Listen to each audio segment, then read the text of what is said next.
Hola a todos amigos, quiero empezar haciendo una breve reflexión. Hay temas interesantes, hay otros muy interesantes, pero hay otros que rebasan estos calificativos, pues van más allá de todo, porque son delicados y hasta peligrosos de abordar. Hoy vamos a tratar uno de ellos, quizás el más delicado de todos hasta este momento en Opina TV. Y el invitado es nada menos que el señor Fernando Malpica, un gran amigo, escritor peruano que tiene una gran producción literaria, entre las cuales destacan los temas investigativos que son tabú en el planeta. Pero como dice él mismo, ha asumido el riesgo de publicar esta obra porque el silencio ya no es una opción. Yo por mi parte hasta hoy he evitado abordar este tema públicamente precisamente por lo delicado que es y las emociones encontradas que seguramente surgirán luego de leer este libro, sobre el cual vamos a hacer solo algunos comentarios, pues para acceder a este rico conocimiento tendrán que comprarlo en el sitio que más adelante indicaremos, porque el escritor vive de su pluma, ¿eh? Por mi parte me limitaré a dar un vuelo por las páginas de este libro preguntando los qué, cuándo, dónde, cómo y por qué de cada tema. Fernando, es un placer contar nuevamente contigo en este espacio y estamos listos para escucharte. Bienvenido a Opina TV. Mi querido William, gracias a ti, gracias a tu audiencia, un abrazo y a las órdenes de todas las inquietudes que tengas. Fernando, el libro que comentaremos hoy se denomina Israel, la mentira más sagrada. Sugestivo título. ¿Por qué este título? ¿Qué hay detrás de este nombre tan desafiante? Te explico por qué desde mi propia experiencia personal. Tú sabes que yo también soy cristiano. Así es. Por ende, de una u otra forma, en las décadas, hemos recibido una influencia del evangelio americano que habla de la nación de Israel como el pueblo escogido de Dios, ¿cierto? Así es. Y son púlpitos que realmente en la práctica eran predicadores vendidos a una narrativa para hacer pensar de que esa nación que ahora tiene el nombre de Israel, que está ubicado en Oriente Medio, tenga algo que ver con el pueblo escogido y con ello justificar guerras mal llamadas guerras santas. Se dice que la guerra de los 6 días fue milagrosa, fue la intervención divina de Dios, tamaña mentira. Con el tiempo comencé a descubrir cosas y me di cuenta que el nombre de Israel fue un nombre secuestrado por una corriente que no tenía nada que ver con el pueblo escogido de Dios. Y nos enseñaron inclusive a pedir y clamar mirando a Israel, mirando a Jerusalén. Si te acuerdas, en algunas corrientes ideológicas hay este fenómeno de orar por la nación de Israel, de ser posible mirando hacia Jerusalén. Tratar de ubicarse geográficamente en una posición que tu cuerpo señale Jerusalén. Pero realmente el pueblo de Dios es el pueblo de esta nación. Ahí nació la gran pregunta, ¿no? Ahí nació esa gran pregunta y tú que has leído el libro te has dado cuenta de que cuando uno desglosa toda la verdad, inclusive basado en la Torá y basado en todos los libros, incluso del Mar Muerto y todo lo demás, te das cuenta de que el pueblo escogido de Dios, el Israel geográfico que existe en la actualidad, tiene nada, casi nada o muy poco. Fernando, y esto de orar mirando hacia Jerusalén tiene una característica similar a la que hacen los musulmanes. Exacto, también. O sea, y hay que tener en claro algo. No es que este libro sea un libro que va en contra del verdadero judío, ni en contra de los musulmanes, sino va a aclarar cuál es la realidad del verdadero pueblo de Dios, del verdadero judío inclusive, y del verdadero hijo de la promesa, porque la promesa, si te acuerdas, en el libro, no nace de Judá, Dios le da la promesa a Abraham. Y es lo interesante, porque la promesa, para que sea un pueblo escogido por Dios, tiene que ser un pueblo que ha recibido alguna promesa de Dios. Y la promesa de Dios la recibe Abraham. Y de ahí nace todo el linaje real.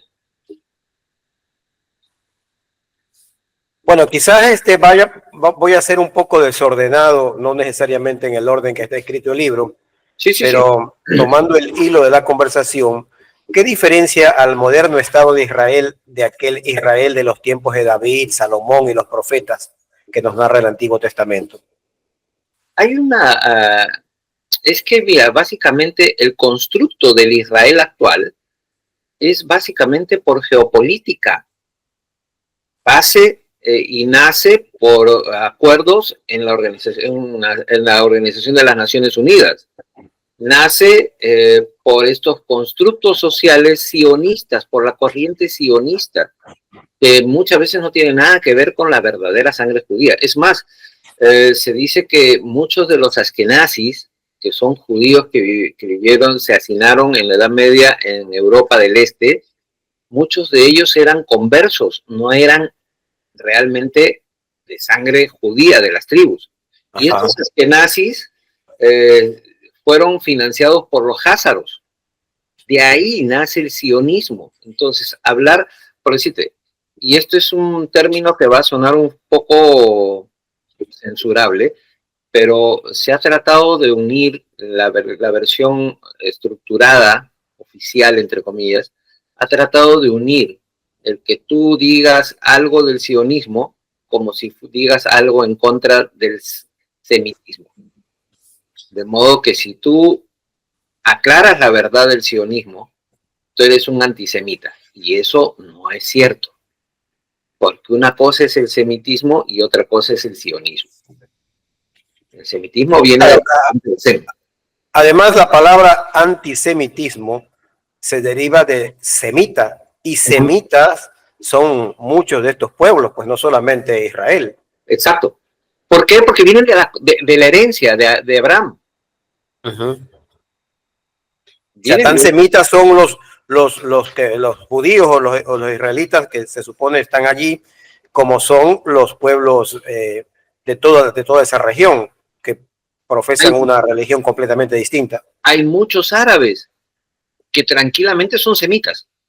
Ajá.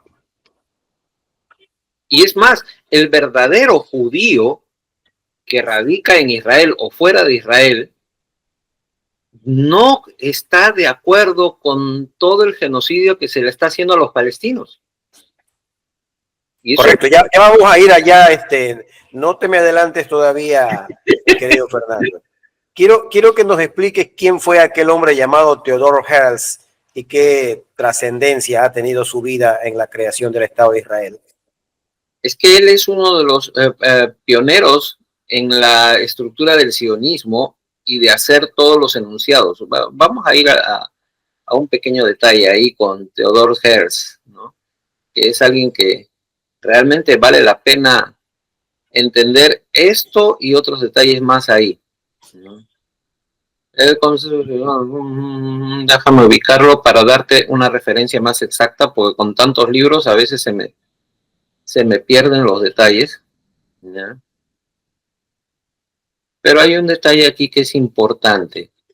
Estos judíos askenazis, ¿ya?, fueron los que en su conversión a principios del siglo VIII, ¿ya?, en masa, también generaron otra corriente por la cual ya después en la persecución que le hicieron a los judíos ya en la Segunda Guerra Mundial, muchos se convirtieron al cristianismo y a ellos también, siendo askenazis, se le llamaron marranos después, ¿no? Por haberse convertido marranos. Sí. En alusión al cerdo, al puerco. Sí, tiene que ver mucho con eso también, inclusive, ¿no?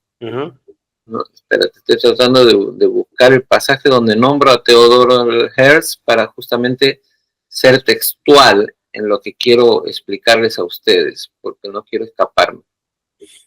Bueno, este hombre fue el que en 1947-48 escribió sobre el tema y abrió realmente ya de una manera oficial lo que es el sionismo, sin perjuicio de que antes ya existía la teoría y las intenciones y todo esto, ¿no? Mira lo que hace. Él, al presenciar el antisemitismo lentamente en la Europa ilustrada, entre comillas, la clase alta, particularmente el escandaloso caso de Dreyfus en Francia, concluyó que los judíos no podrían integrarse a las sociedades europeas modernas. Pero lejos de volver a la fe como refugio, propuso una solución laica, territorial y pragmática, y de ahí es donde saca la carta invitando a formar una nación.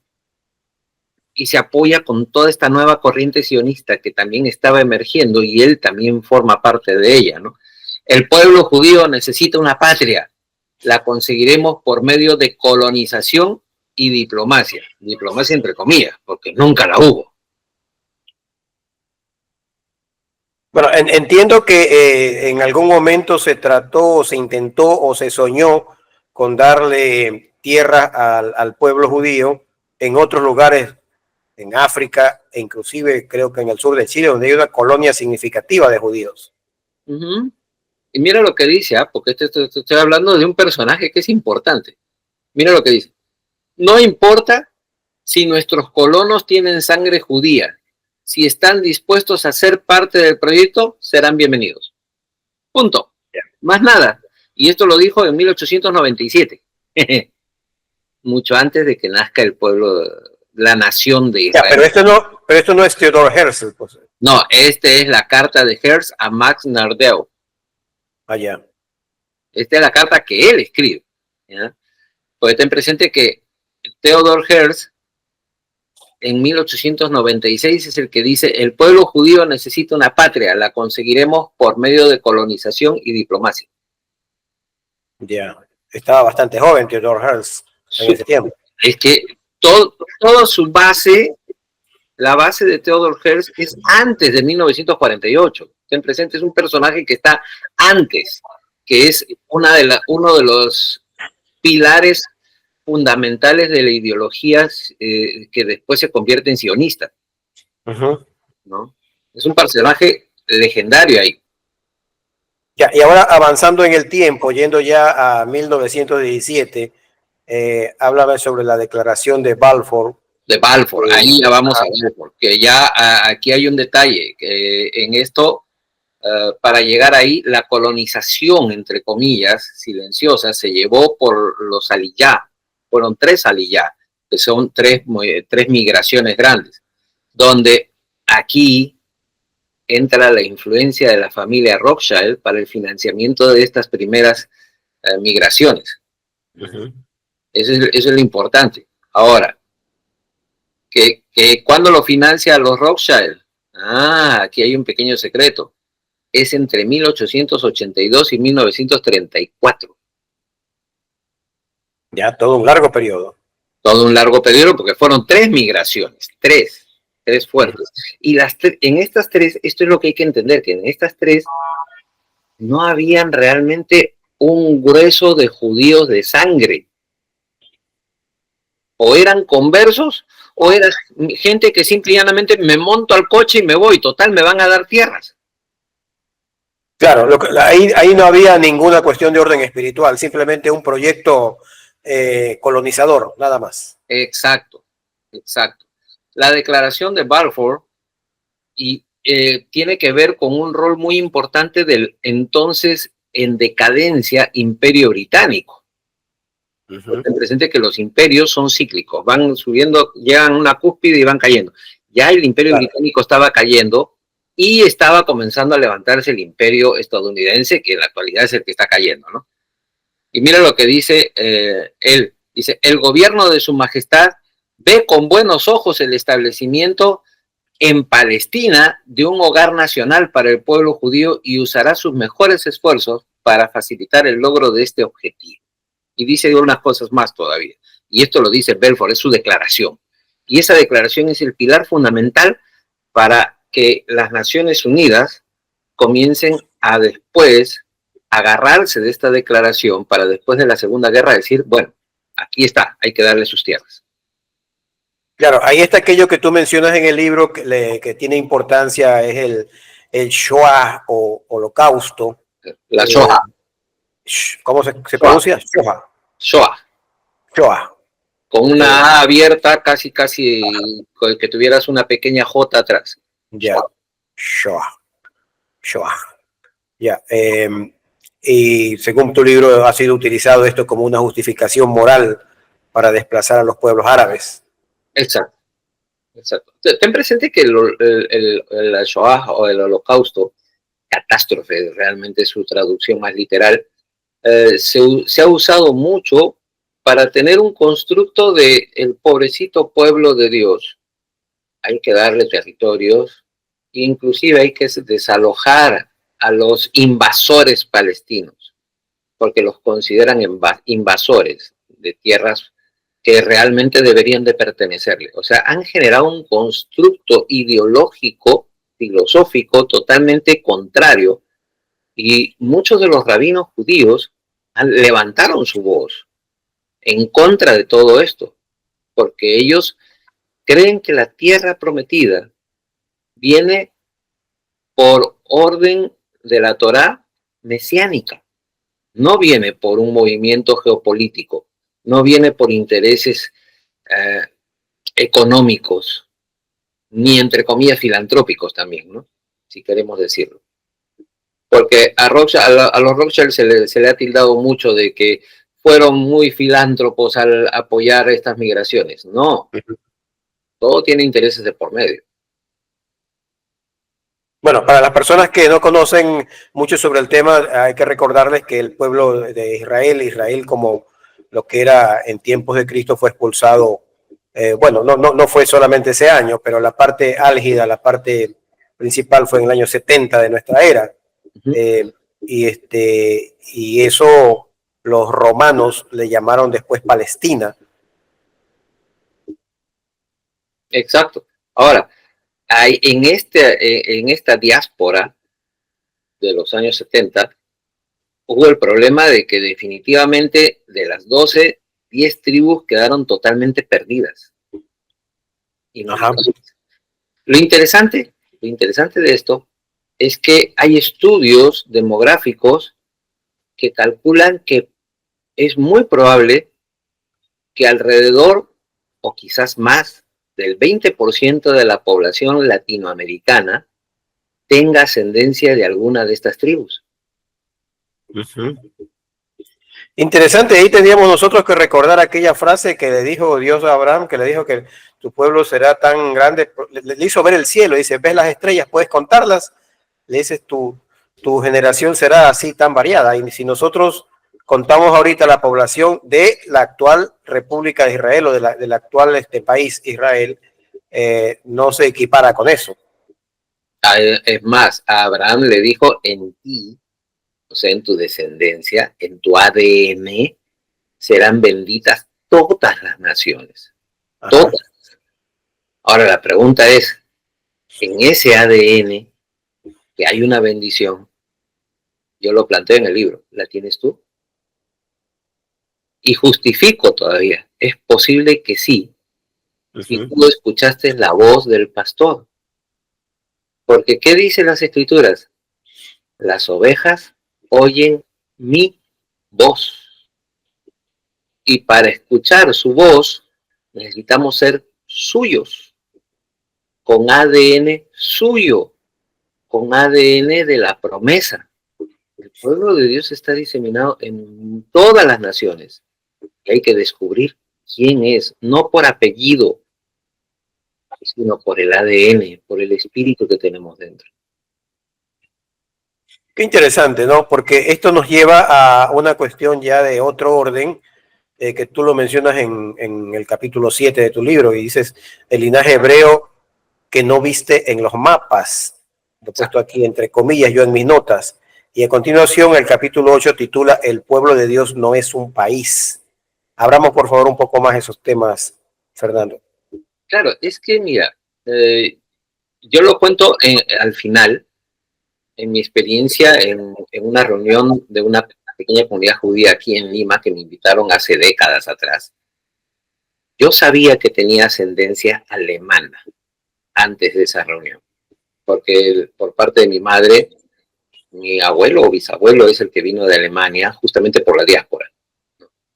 Ya. Yo sabía que era alemán, creía que era alemán.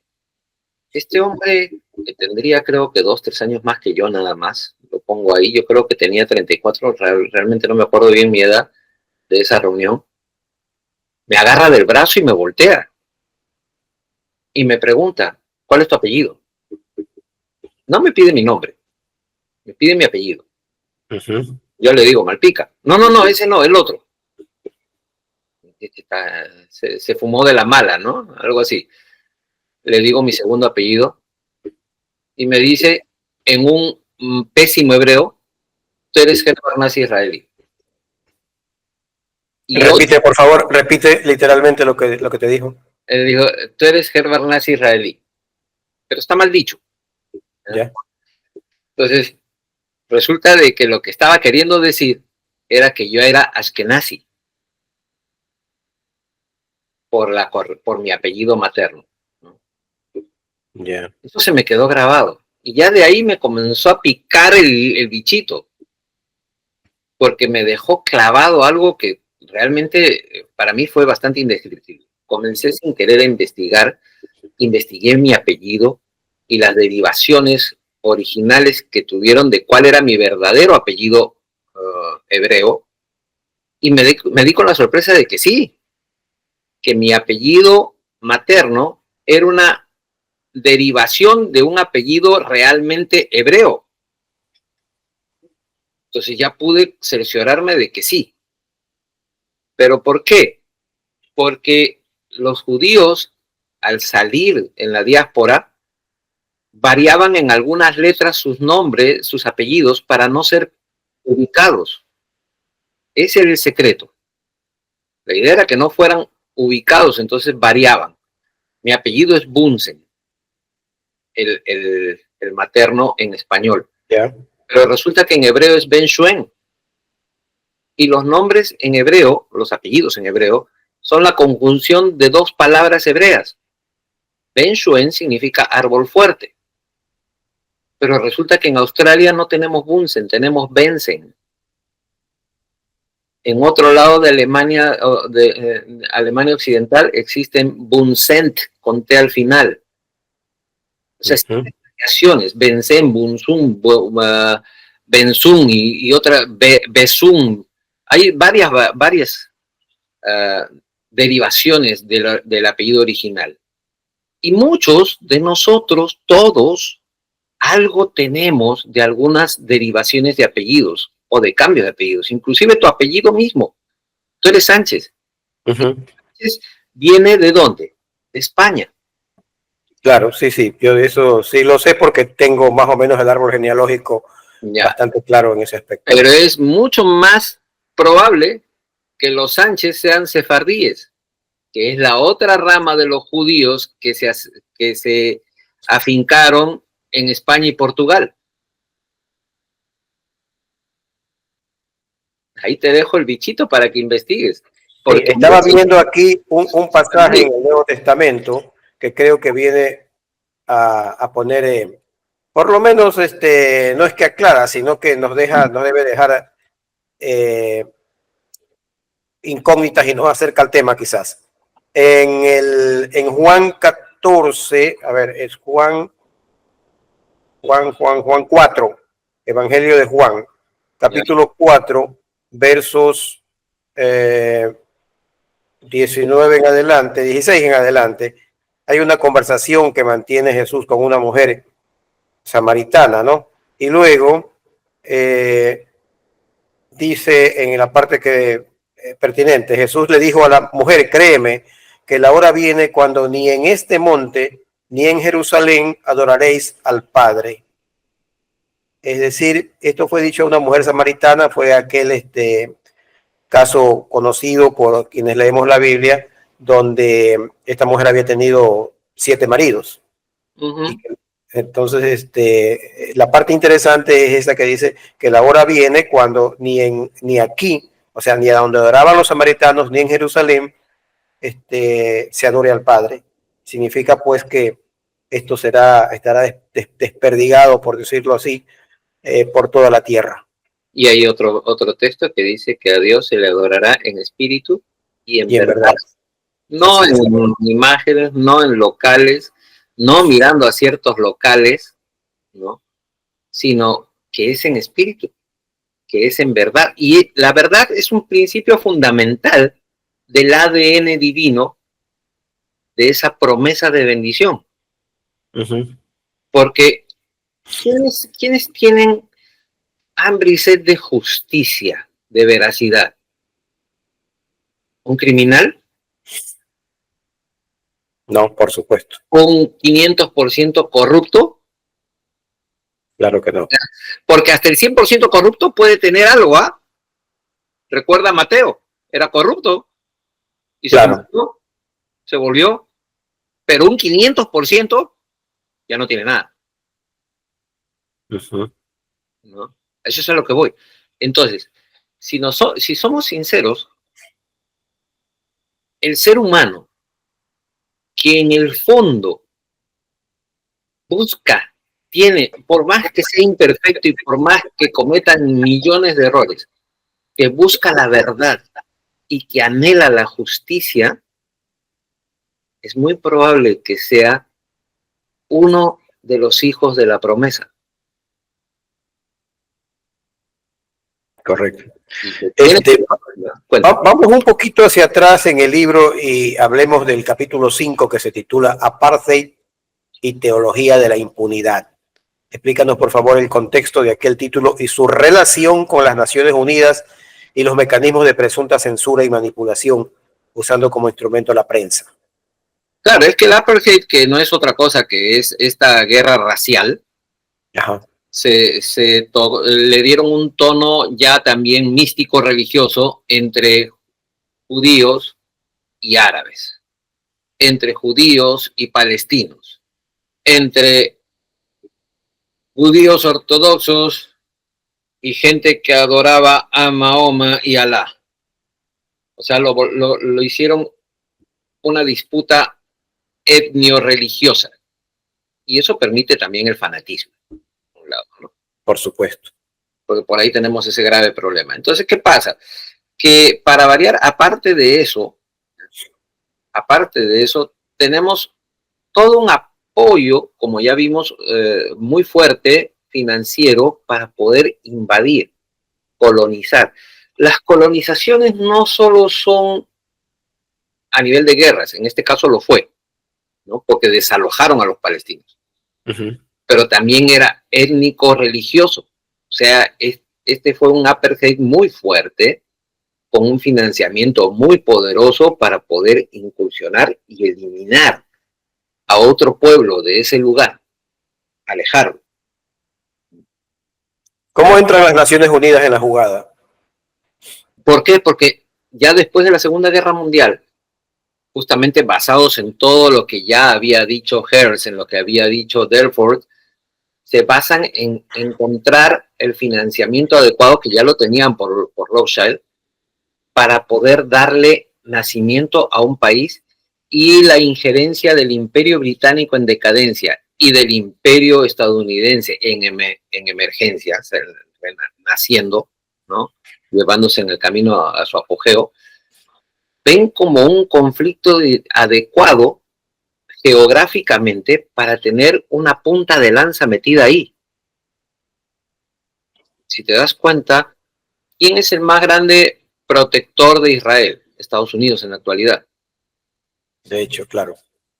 Ahora, ¿es el protector porque es el pueblo de Dios al que estamos protegiendo? ¿O es por sus propios intereses? Y lo del pueblo de Dios es una mascarada con un pueblo evangélico de la Edad Media comprado para justamente poder llevar este discurso al mundo y encontrar una justificación. Porque hay que tener presente también, inclusive, de que hasta la actualidad los lobbies sionistas financian políticos estadounidenses en el Congreso para conseguir leyes que los favorezcan a los intereses de este grupo sionista metido en Israel. Entonces es fuerte el contexto, es fuerte la realidad. La realidad habla de un movimiento que no tiene nada que ver con el pueblo de Dios, que nos han engañado burdamente para poder lograr objetivos geopolíticos. Porque metido Israel ahí, pueden controlar mucho parte del Medio Oriente y tener probabilidad de controlar recursos naturales que les son importantes. Lo mismo sucede inclusive ahorita con la zona del Caribe. Saliendo un poquito del Israel, vamos a la zona del Caribe. Se habla que el Comando Sur ha sitiado Venezuela, que lo van a votar a Maduro y que va a instaurarse toda una nueva Venezuela y todo lo demás. Tamaño cuento, que en este caso no es chino, es estadounidense. ¿No? Cambiando el tema. ¿Por qué? Porque lo único que están haciendo es cuidar el interés de los más de 11.000 millones de barriles de petróleo crudo fino que está en la Guyana.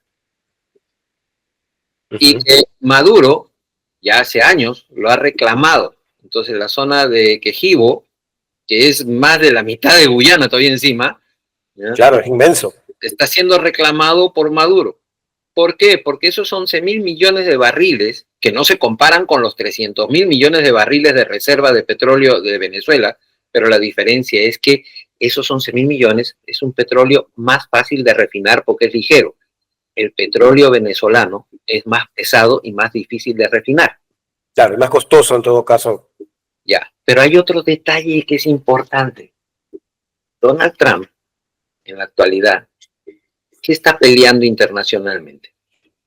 ¿No son las tierras raras?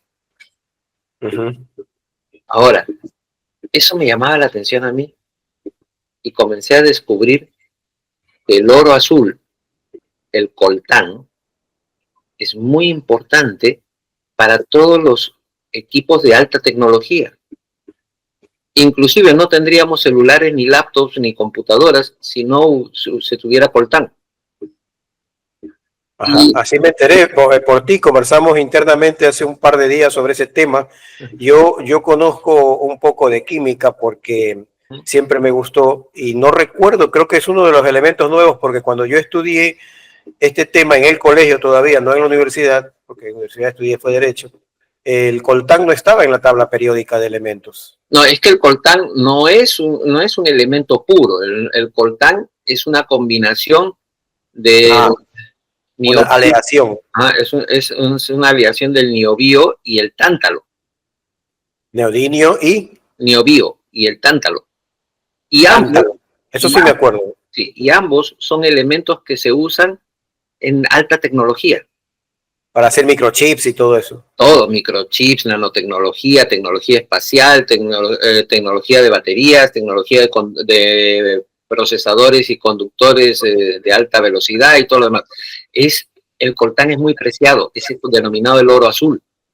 Fernando, y en este paréntesis que estamos haciendo, ¿no se te ocurre o no te has pensado que de pronto en esas reuniones que ha tenido, que son secretas porque no se cuenta que realmente lo que habló Putin con Donald Trump, la última en Alaska, se hayan repartido prácticamente el mundo de estas personas, porque eso no es nuevo en realidad, esto siempre se ha repartido el planeta entre todas las potencias. Ahorita tenemos 3 potencias que son las más fuertes, son China, Rusia y Estados Unidos, y que de pronto Estados Unidos, o mejor dicho Donald Trump le ha dicho, mira Putin, tú quédate con las tierras raras de Ucrania, pero no me jorobes la vida acá en el Caribe porque a mí me interesa lo de acá. Y al fin de cuentas, esa historia de asimismo, de justicia, de que hay que ir contra la delincuencia y todo eso, sea nada más que un fraguado. Porque ¿quién le ha dado a Estados Unidos la facultad o quién le ha entregado los derechos para que sea una especie de policía y mande sobre Sudamérica? Es que eso es un imperio. El problema es que nosotros vemos a Estados Unidos como un país y no nos damos cuenta que es un imperio. y no entendemos la connotación de lo que significa ser un imperio. El imperio, cuando tiene la moneda de reserva, que es la moneda de cambio internacional, la tiene como escudo, como bandera, gobierna el planeta a su antojo. Es lo que hizo el Imperio Británico, es lo que hizo el Imperio Español en su momento, es lo que hizo el Imperio Romano en su momento. Los imperios gobiernan el planeta en la medida de sus alcances. Pero en este caso tenemos un imperio que ya está en su ciclo de decadencia, ya está llegando a su cierre de vida, a su ciclo. Aparentemente. No te digo aparentemente. Yo sí pongo las manos al fuego en que Estados Unidos desaparece y muy pronto como nación. Así como desapareció entre el 89 y el 90 del siglo pasado la Unión de Repúblicas Socialistas Soviéticas y la vimos desaparecer y convertirse en varios paisitos, solo Rusia es el país grandote, el resto son realmente chicos, igual va a suceder. Es más, en la actualidad ya hay varios estados que inclusive han puesto en la mesa la probabilidad de pasarse a Canadá. Interesante. Pero cerremos este paréntesis y volvamos sobre el libro, porque volvamos sobre el libro. Además de lo dicho, también tu libro denuncia la persecución de artistas, escritores, conferencistas y de todo aquel que por cualquier medio realice críticas contra el gobierno israelí. ¿Qué nos puedes ampliar sobre ese tema? Esto justamente ahí va el detalle, ¿no? Es cuestión de que los sionistas han hecho de que ser antisionista es ser antisemita. Han unido el concepto. Entonces, el que es antisionista es un blasfemo que está yéndose en contra de Dios y del pueblo de Dios. No es así. Por eso en el libro yo digo varias veces, esto no es en contra del pueblo judío, sino más bien para realzar el verdadero valor del verdadero pueblo de Dios, del verdadero judío, darle su verdadero lugar, que se lo merecen. Ajá. Entonces estos artistas, escritores, conferencistas y todas estas personas que hablan en contra o que se manifiestan por escrito o verbalmente sobre este tema, no son tolerados, sufren persecución. Y en ese sentido, ¿tú crees que podría ser perseguido por todo esto que has escrito? Pues de hecho que sí, te comentaba en backstage de que en el planeta existen 14 especialistas, tanto judíos como franceses, ingleses, estadounidenses, que han levantado su voz escribiendo parte de lo que está escrito en este libro. Ni siquiera lo han escrito todo completo. Te digo sinceramente porque investigué. No hay nadie que haya escrito, que haya compilado todo tan directa y claramente como este libro lo tiene. No hay. Y esos 14 han sido perseguidos, han sido destrozadas sus carreras, han sido destrozadas sus familias, se han quedado totalmente destrozados y algunos fueron amenazados de muerte también. Creo que no los han llegado a matar, pero igual. Ahora, si por escribir una parte de lo que yo he escrito ha sucedido eso con ellos, pues de hecho que van a tratar de desacreditarme también.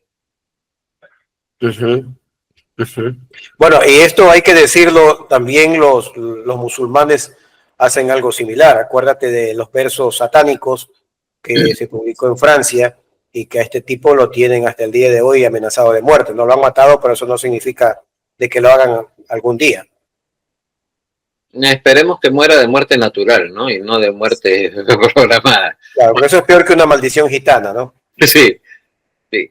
Uno tiene que estarse cuidando. Por eso también este libro solo lo vendo directamente en la plataforma de Gol TV Libros.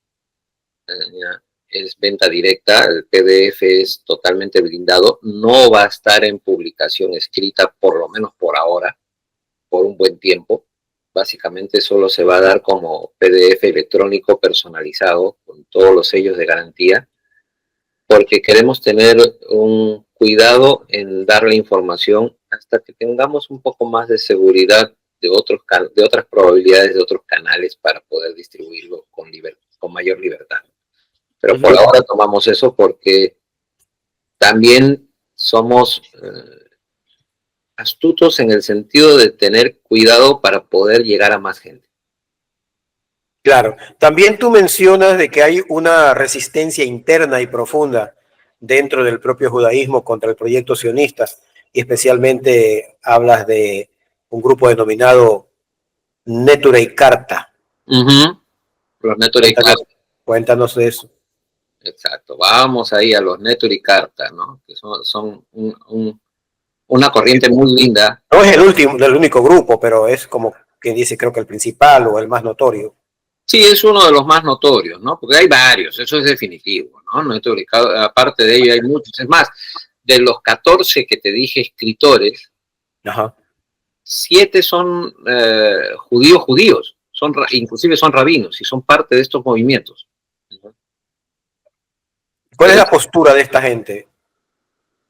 son movimientos de judíos ortodoxos que son antisionistas, porque ellos no creen que el sionismo sea sinónimo de judaísmo, no tiene nada que ver, lo distancian totalmente, se distancian del sionismo porque no lo ven dentro de la, vamos a decir un término un poco más cristiano, no lo ven dentro de una sana doctrina, Yeah. no lo ven como una estructura adecuada. Es más, para ellos consideran que el sionismo es una herejía y una rebelión, una rebelión contra la voluntad de Dios. Hasta ese extremo se llega, de declarar que lo que está haciendo el sionismo, esas matanzas inclusive, es ir en contra, es rebelarse a la voluntad de Dios. Yeah. Y en el capítulo 6, en el libro, hay una parte que titula El judaísmo real y el secuestro de su símbolo. Claro. ¿Cuál es el símbolo? Tienes la estrella de David. Ajá. Que la tienen en su bandera. Secuestraron un verdadero emblema de una verdadera nación. Secuestraron el nombre de Israel, porque esa nación realmente no es la promesa de Dios. Está secuestrado. Por eso, si tú te das cuenta en la carátula del libro que pongo esa bandera en blanco y negro y cochina, destrozada, porque lo único que debe de comenzar a renacer es un candelabro. Necesitamos que nazca la luz de los verdaderos judíos, del verdadero pueblo de Dios. Necesitamos que esa luz resplandezca y sea fuerte. Ok, ok. ¿Qué relación hay entre las élites financieras europeas y norteamericanas y el Estado de Israel? Amplíanos ese tema porque me parece que es medular, porque detrás de todo del sionismo y de lo que has mencionado estarían intereses precisamente económicos y de dominio planetario, y estaría involucrado también aquel tema de la Agenda 2030 y un gobierno mundial. No sé si hasta dónde se puede correlacionar todo esto. Todos son partes, son caras, diferentes caras de un mismo diamante, si se quiere. ¿Okay? Uh-huh. Y todo lo que has nombrado va correlacionado. Israel es uno de los detonantes de guerras regionales. Ten presente que tenemos 3 flancos de guerras regionales en la actualidad. Medio Oriente, por un lado, por otro lado, Ucrania, OTAN, Rusia, ¿no? Y por otro lado, ¿qué otro flanco tenemos? Venezuela. Uh-huh. Y por otro lado, China, Taiwán. Pero el lado de Venezuela es otro flanco que se va a expandir hacia toda América del Sur. Estados Unidos juega un papel muy importante aquí. Israel puede manipularlo, los lobbies sionistas, vamos a hablar así, los lobbies sionistas pueden manipular a Estados Unidos, no solo pueden, lo han hecho, porque financian congresistas para sacar leyes a favor, mueven incluso a presidentes para sacar órdenes ejecutivas a su favor. mueven inclusive la Agenda 2030 en las Naciones Unidas para hacer cosas a su favor y tener impunidad. Todo lo que estoy diciendo es bastante fuerte. Y es para ir desmenuzando paso a paso, todo es un trabajazo muy fuerte para encontrar, pero es cierto, ese es el problema.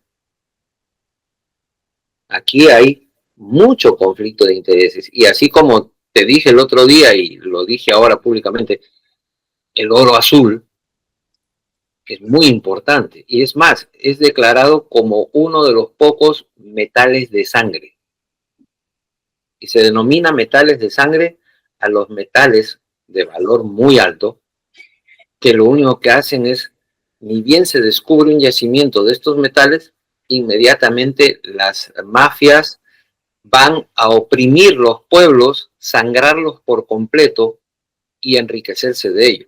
Esto sucede con el oro azul en el Congo, en Sudáfrica, y ahora va a suceder en Venezuela.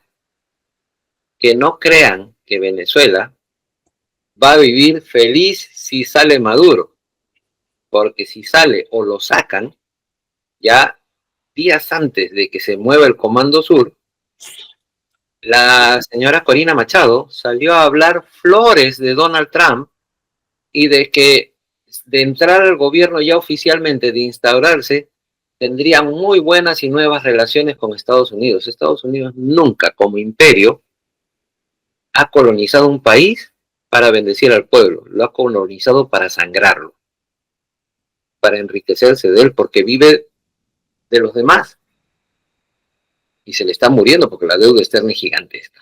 Entonces ahí los focos van, ¿no?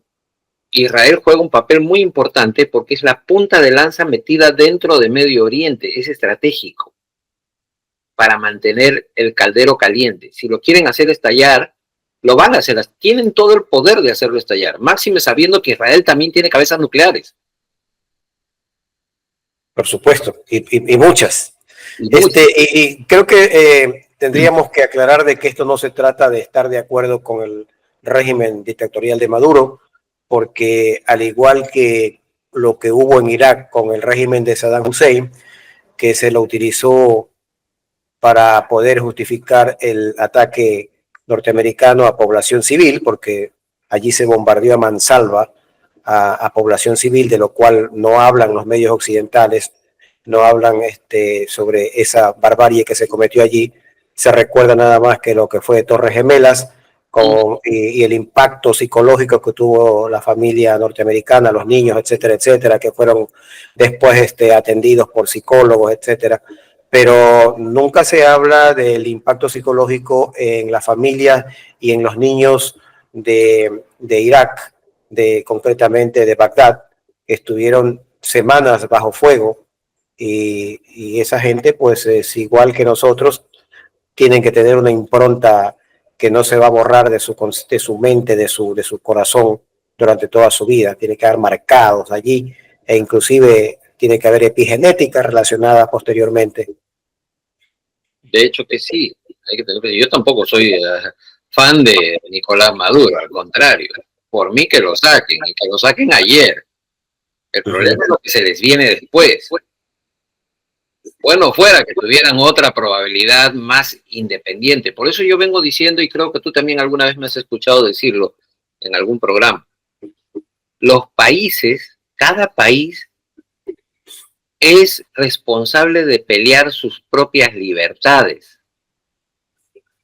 Y no estamos para decir y echar flores a tal o cual otro gobierno, sino para levantarnos como nación, como pueblo, ser realmente libres e independientes, cosa que realmente en la práctica hasta ahora no lo somos.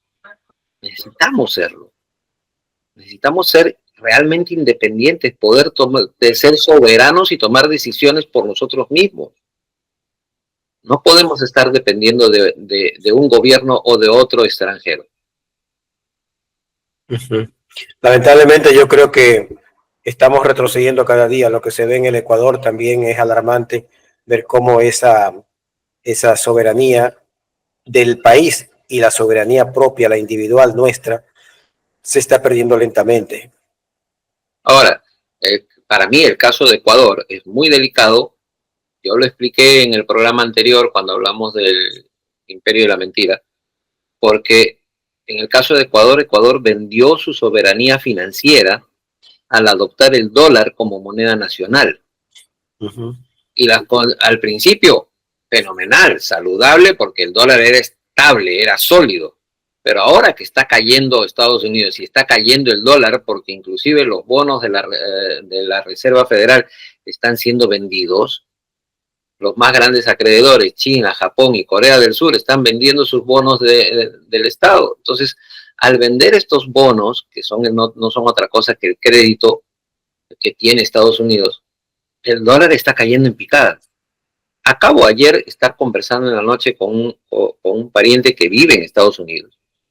Y yo me acuerdo que conversé contigo y te di el ejemplo de la lechuga.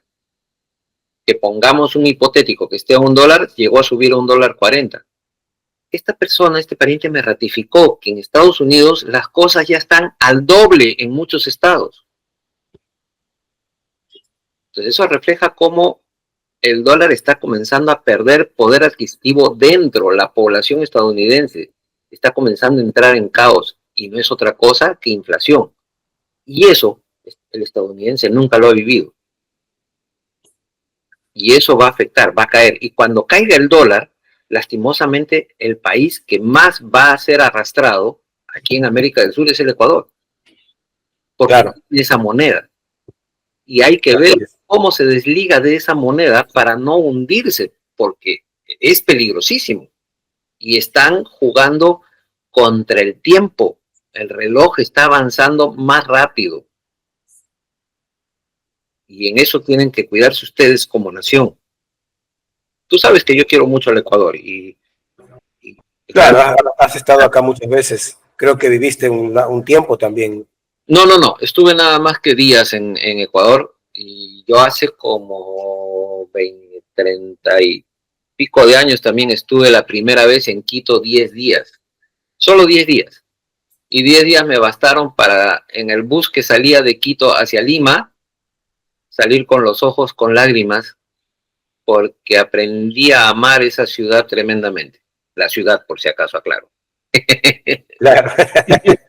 Dejaste tu corazón acá, pero por la ciudad, no por alguien en especial. No. Fernando, en tu libro Israel, la mentira más sagrada, encuentro también que te refieres a los bombardeos en Gaza con el apoyo de los Estados Unidos y la tragedia de los palestinos, que algo has hablado por encima, así quería que profundices un poco más, porque tú agregas que su legitimidad no nace de la Torá, sino de la OTAN, que su templo no es sagrado, sino nuclear, y que su Dios no es Yahvé o Yahweh, sino el poder.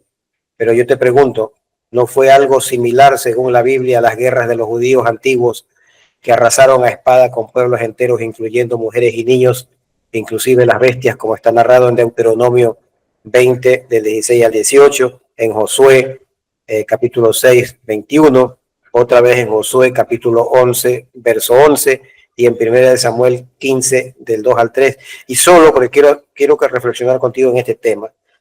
Solo como ejemplo, por ejemplo, en este último pasaje que he mencionado, que es 1 Samuel 15, 2 y 3, dice literalmente, abro comillas, así ha dicho Jehová de los ejércitos, yo castigaré lo que hizo Amalek a Israel. Ve pues y hiere a Amalek y destruye todo lo que tiene y no te apiades de él. Mata a hombres, mujeres, niños y aún los de pecho, vacas, ovejas, camellos y asnos. Cierro comillas. ¿Qué comentarios tienes al respecto? Te lo he puesto difícil. No tan difícil que digamos.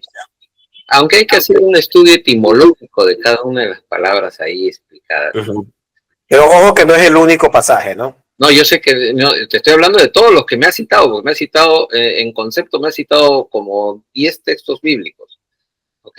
No tanto, algunos, pero en todo caso, más o menos. El último pasaje sí es el de 1 Samuel 15, 2 y 3. Por eso, ahora vamos al concepto etimológico de todos ellos.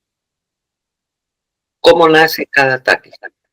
Si bien es cierto, Dios le da una orden, adelante va Dios y se manifiesta de forma absurdamente milagrosa, porque no ves un ataque militar. Si tú le preguntas a cualquier militar, ¿esto era factible? ¿Era posible estratégicamente, logísticamente, como se dice? Te van a decir no. En todos los casos te van a decir no. Ahí tiene que haber sucedido algo distinto, algo trascendentalmente fuerte y hasta inhumano, por no decir divino, porque muchos militares no te aseguran que sea divino, aunque sí, definitivamente tendría que haber sido una manifestación divina.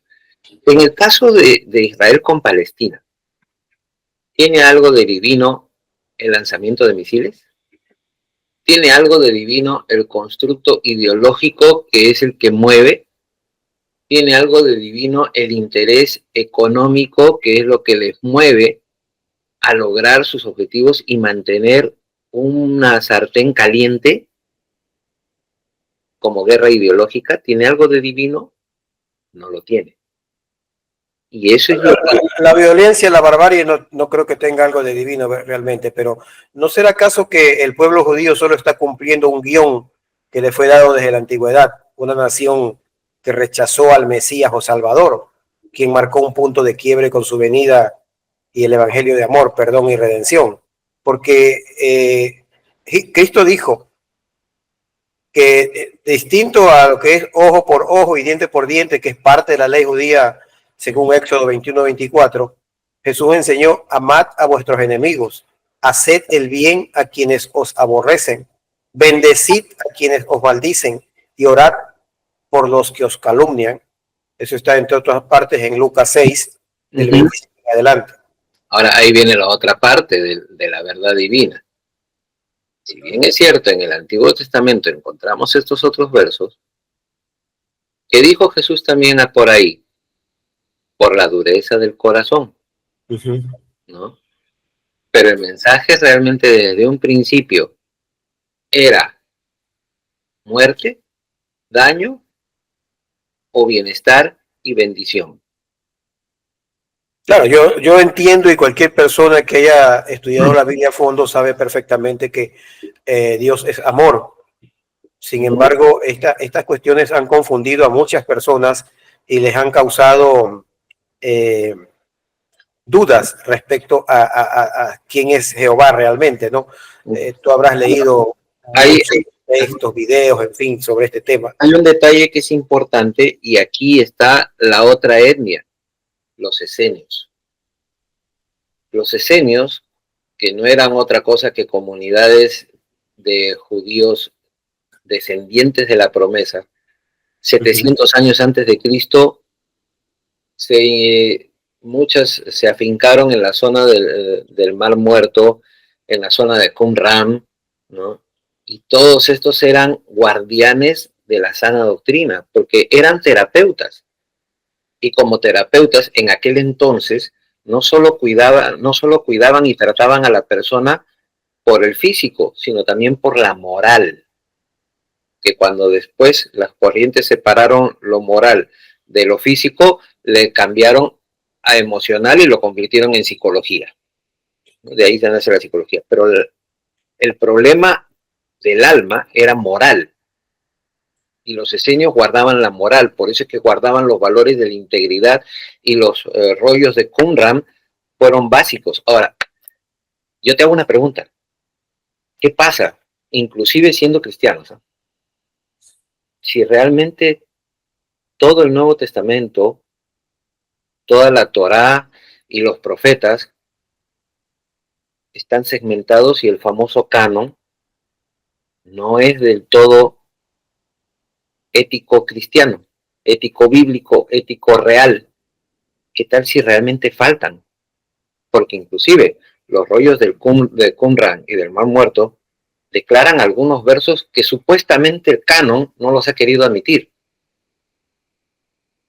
y que podrían quizás darnos la luz total de todo lo que está escrito realmente de Dios.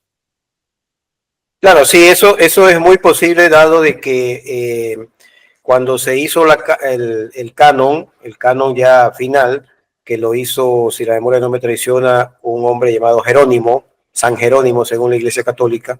Este hombre hizo unos cambios muy fuertes, escogió lo que convenía al imperio, porque era el imperio romano el que gobernaba detrás de la presunta iglesia, ¿no?